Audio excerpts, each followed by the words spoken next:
Vous êtes de plus en plus nombreux à nous suivre et à participer à l'évolution de la chaîne Afrique N24, et sincèrement nous tenions à vous en remercier.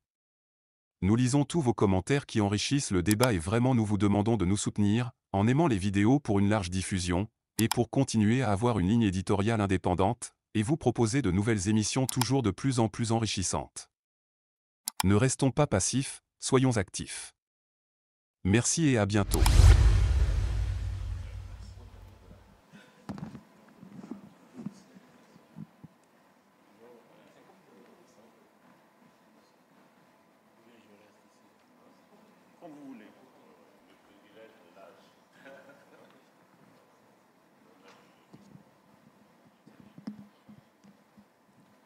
Vous savez, les avocats ont l'habitude d'être debout avant de plaider. Merci, Monsieur l'ambassadeur. Excellences, et vous tous en vos grades de qualité. Je voudrais exprimer et dire combien je suis honoré d'être invité à dire quelques mots à ce forum organisé par le ministre Robert Doucet, mon petit frère, sous la conduite du chef de l'État. Être à cette réunion me plonge dans une vie passée. Vous l'avez dit, j'ai été chef du gouvernement de transition au Togo. J'ai été président de la commission des relations extérieures de l'Assemblée nationale du Togo quand je fus député après la primature. J'ai été ministre d'État, ministre des Affaires étrangères et de la coopération.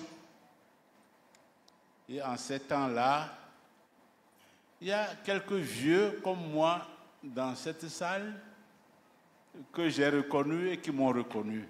Soyez les bienvenus en terre togolaise. Et ils savent que les lieux où le lieu où nous nous trouvons est un lieu de symbole. Cet hôtel, c'est dans cet hôtel que fut organisée la conférence nationale souveraine en 1991. Et c'est de cette conférence que je suis sorti Premier ministre, chef de gouvernement de transition. C'est également dans cet hôtel que j'ai eu l'occasion de présider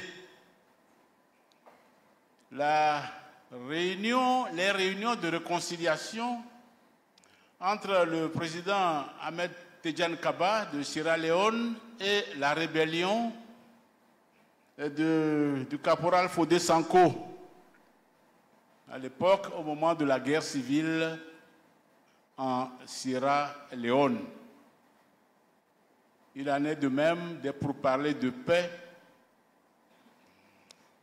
entre le président Nino Vieira et le général Ansoumane Mané de Guinée-Bissau. En ces temps-là, j'étais ministre des Affaires étrangères et de la coopération et le Togo avait la responsabilité de présider la CEDEAO.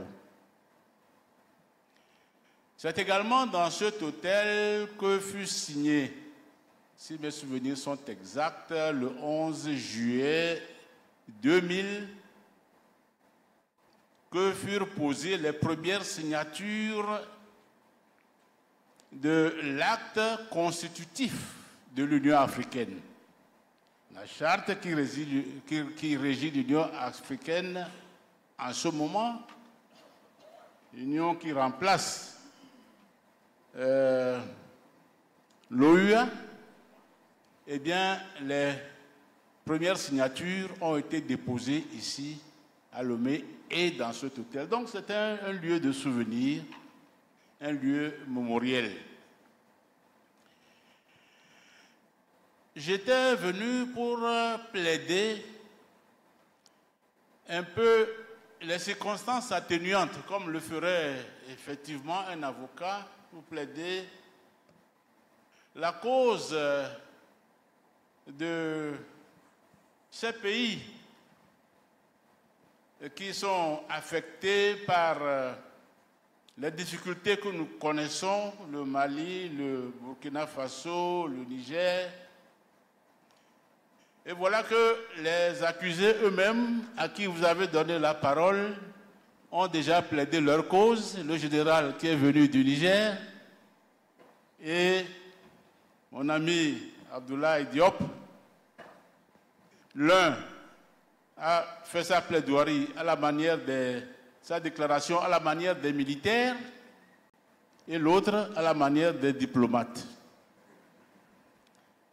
Donc il ne me reste donc plus grand chose à dire, sauf qu'à situer les choses dans un contexte historique, parce que beaucoup se posent la question de savoir mais qu'est-ce qui se passe, qu'est-ce qu'on fait, pourquoi personne ne fait rien, etc.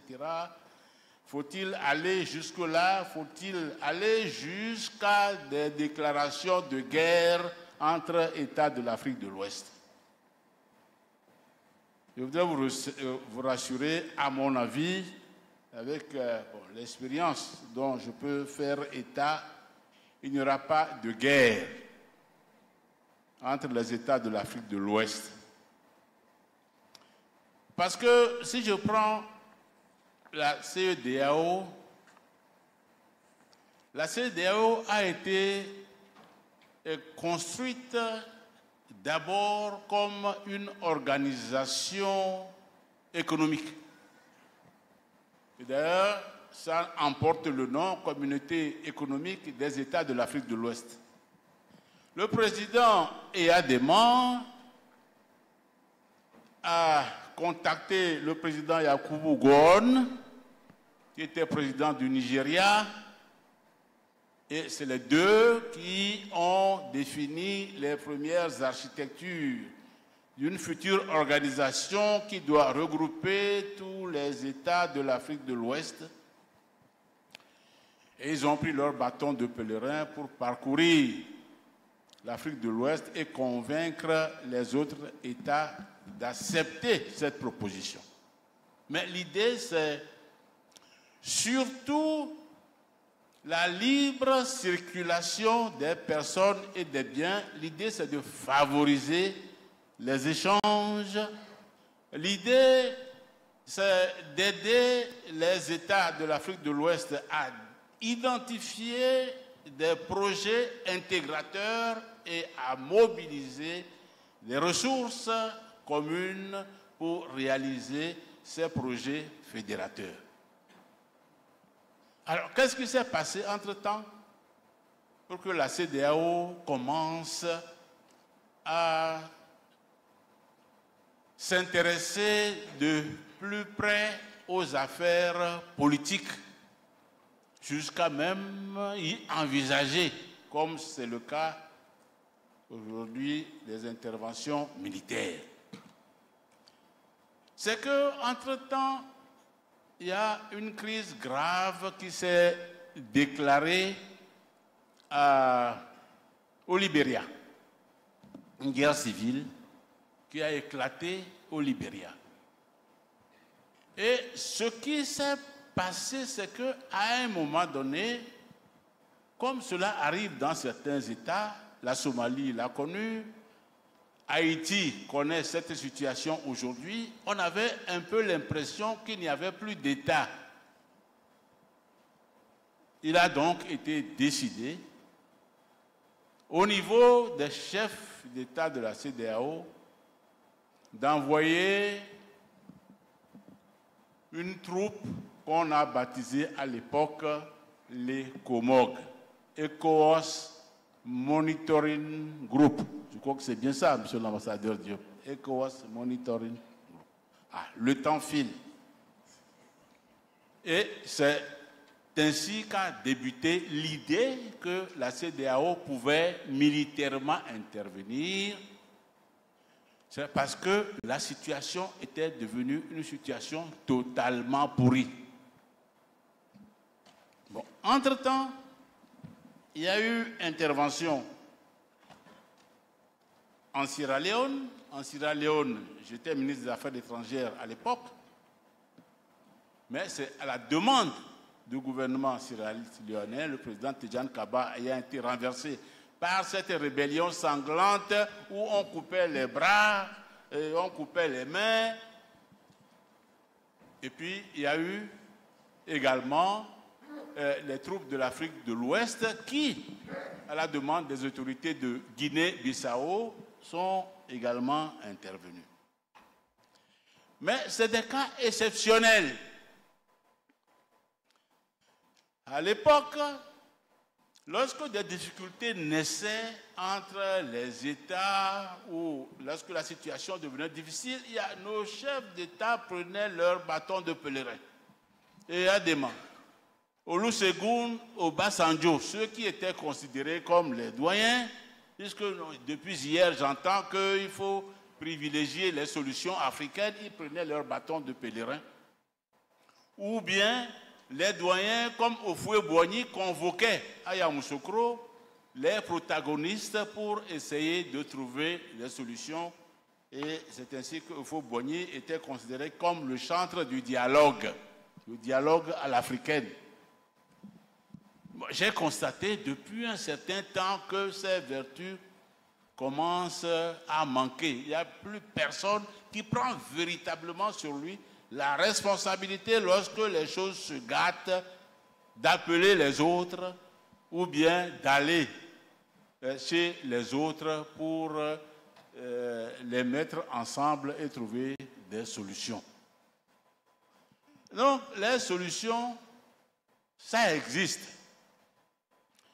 Parce que l'idée qui a été à la base de la création de nos organisations, c'est de faire en sorte qu'on assure le bien-être des populations.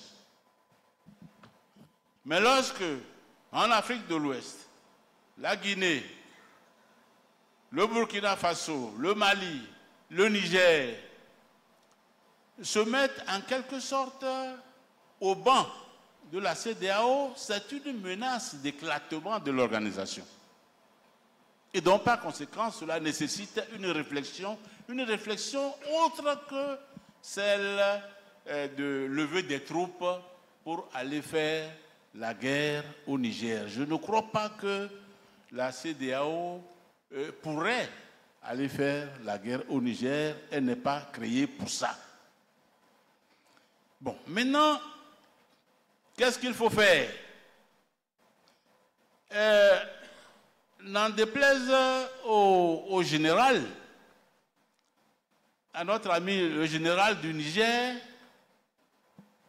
on ne peut pas rester dans l'indifférence non plus lorsque du jour au lendemain, on apprend que bon, vous avez fait un coup d'État. Un coup d'État, je suis dans un pays qui a eu à faire un coup d'État. Le Togo aussi en a fait dans un passé lointain, bien sûr, mais le Togo aussi en a fait. Mais quand le président est séquestré, ne vous attendez pas que les gens vous applaudissent. Nous avons vu les populations dans la rue applaudir votre coup, mais les autres chefs d'État avec lesquels Bazoum, le président Bazoum faisait des réunions ne peuvent pas applaudir parce que Bazoum est en prison. Donc c'est à vous de trouver une solution à ce problème. Je ne vous apprends rien en vous disant que vos collègues de coup d'État, notamment ceux du Gabon, eux ont trouvé rapidement la solution. Oui, merci. Monsieur le Premier, si vous pouvez conclure. Si je peux conclure. Oui. Alors, ma conclusion, c'est que il ne doit pas y avoir de guerre, de conflit armé entre la CEDEAO et le Niger. Et non seulement le Niger, mais les autres États. Mais on doit privilégier le dialogue. On doit, peut-être rapidement, si vous permettez, monsieur le facilitateur, il faut un appui technique aux organes chargés d'élaborer une nouvelle constitution et de redéfinir un cadre juridique plus transparent pour des élections propres. C'est A. B. Il faut maintenir les allocations budgétaires pour éviter la rupture dans le paiement des salaires. De telles situations fragilisent non seulement les organes de la transition, mais les populations dans leur ensemble. C. Il faut ouvrir les frontières pour la circulation des personnes et des biens, notamment pour les échanges commerciaux. D. Il faut un dialogue permanent des organisations régionales avec l'État affecté par l'instabilité. C. Je prône, je le répète, un non-recours à l'intervention armée, sauf si elle est sollicitée par l'État concerné pour assurer la loi et l'ordre et organiser des élections propres et apaisées, ou alors en cas de génocide, de crimes contre l'humanité, ou si la situation intérieure échappe complètement au contrôle de l'État. Apparemment, tel n'est pas le cas dans les pays concernés. C'est pourquoi je conclus que les institutions internationales et sous-régionales doivent accompagner les transitions politiques. Toutefois, par-dessus tout, il va falloir que les États africains et leurs élites réfléchissent à de nouvelles architectures pour rendre les processus démocratiques plus viables. Ne peut-on pas envisager l'idée d'une solidarité inscrite dans les textes lorsqu'un seul pays est attaqué par les terroristes, ce qui pourrait entraîner une mobilisation automatique de fonds au profit du pays victime? Cette idée, je l'ai eue tout à l'heure lorsque le général a fait son intervention. Si cette réflexion est menée, c'est l'un des buts de ce forum et se traduit dans de nouveaux protocoles acceptés par tous. On ne verra plus ce qui était impensable du temps de notre jeunesse, à savoir des foules en liesse à l'annonce d'un coup d'État militaire. Je vous remercie. Likez la vidéo si ce n'est pas déjà fait. Laissez aussi votre point de vue en commentaire. Abonnez-vous et cliquez aussi sur la petite cloche de notification pour ne rien rater de nos prochaines vidéos. N'oubliez pas de partager aussi la vidéo et de la liker.